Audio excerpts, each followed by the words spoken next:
முருகருக்கு தெய்வமே என்னாலும் எங்களை காத்திட வேண்டும் அப்பா ஐயப்பா காத்திட வேண்டும் அப்பா ஏறிய வந்து அபிஷேகம் செய்வோம் அப்பா நெய்யால் அபிஷேகம் செய்வோம் அப்பா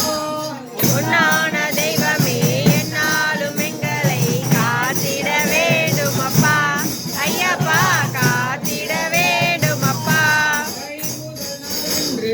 புன்னமலமேட்டில் ஜோதியை காண்போம் அப்பா மகர ஜோதியை காண்போம் அப்பா உன்னான தெய்வமே என்னாலும் எங்களை காத்திட வேண்டும் அப்பா ஐயப்பா காத்திட வேண்டும் அப்பா தெய்வமே என்னாலும் எங்களை காத்திட வேண்டும் அப்பா ஐயப்பா காத்திட வேண்டும் அப்பா உன்னான தெய்வமே என்னாலும் எங்களை காத்திட வேண்டும் அப்பா ஐயப்பா காத்திட வேண்டும் அப்பா சரணமையப்பா.